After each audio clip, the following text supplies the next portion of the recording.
Howdo. So it's been a while since I've been back to this spot,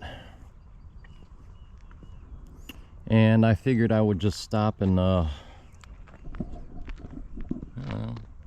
never have any script.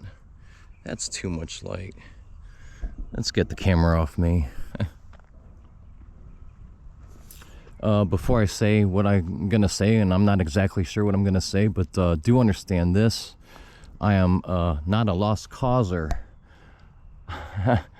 I am not an alt-righter. I don't vote. I didn't vote in the last election or the last handful of elections. I try my utmost to remain objective when looking at history, politics, foreign policy, what have you.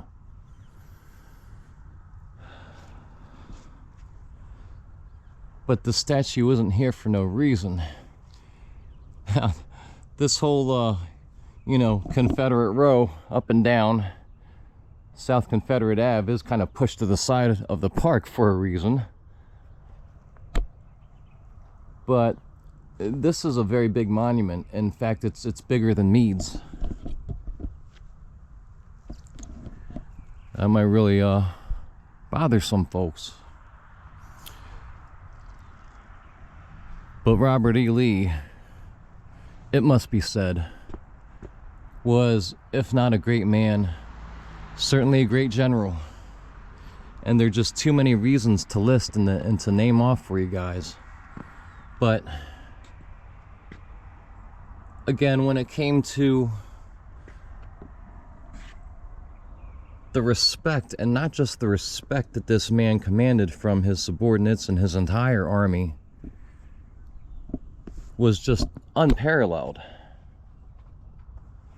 It was just unparalleled. This is really a great monument.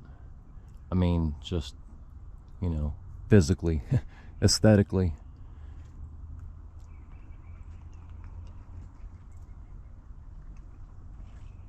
Like to remind folks that he virtually was not a slave owner. He owned one slave for I think a fairly brief time, who probably just helped him take care of the house. He was not one of those brutal slave owners.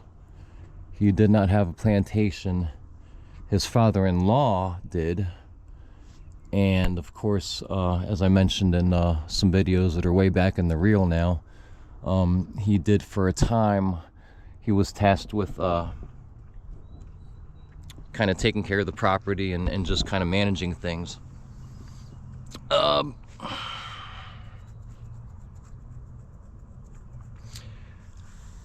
can't, I've got 6.5 minutes left, and I just can't, clear all this up for you folks. But with any luck, the slightest bit of luck, at this point, I maybe have made some decent points and hopefully got a handful of you guys to see things a little bit differently, or to give some new perspectives, not just on Robert E. Lee, but of the Civil War in general. And of course, I talk a lot about the Second Great Industrial Revolution, Manifest Destiny, banking, and all that stuff. But for those casual observers, for those that only look at the Civil War or Gettysburg in tactical terms, and terms of battlefields and generals and stuff, and I invite you to think deeply about the war, to really step away from your programming, which was the same as my programming, okay, when we were younger. We all had the same programming and same stories told to us. And again, I'm a social historian, of whatever degree that you want to determine. But I don't, again, I look at these conflicts kind of on social terms, how they started being very important, how they affected civilians, people in the nearby towns, and you know, in the country in general.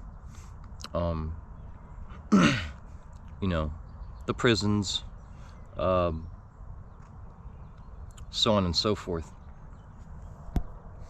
And things are just that this war is so incredibly complex.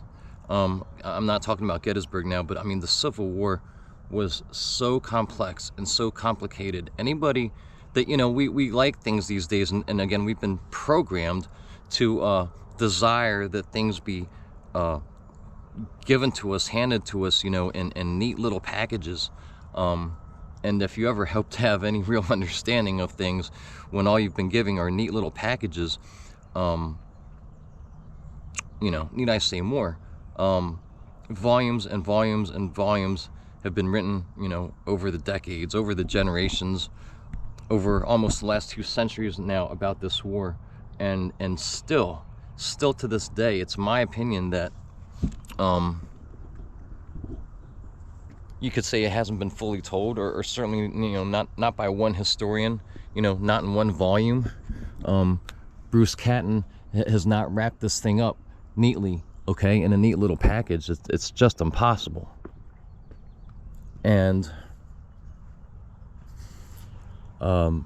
there are so many aspects to this war. It's just I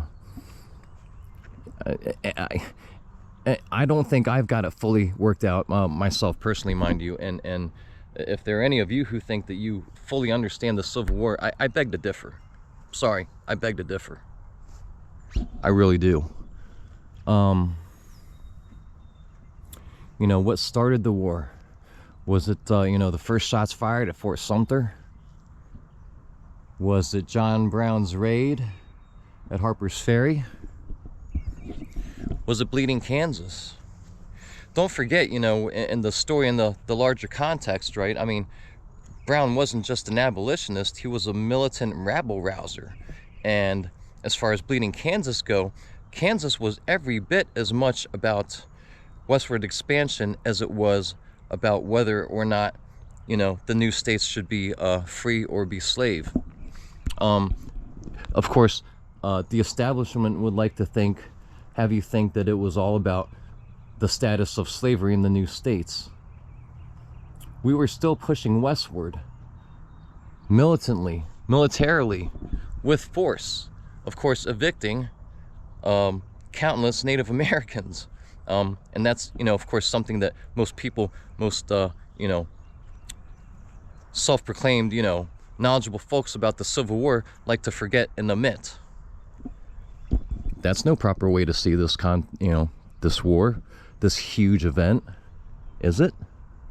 I don't think so. So much was at play that the country was in such a state of flux and you know, just dynamics. It was still building, it was still feeling itself out, it was still trying to determine what kind of country it would be. But mind you, again, the same people, the state, if you will, or the union, if you will, was very, very much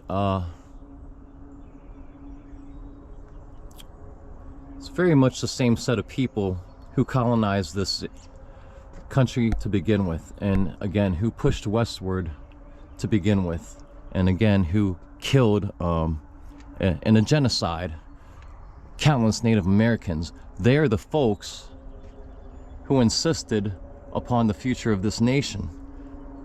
And maybe some people just felt left out of that discussion.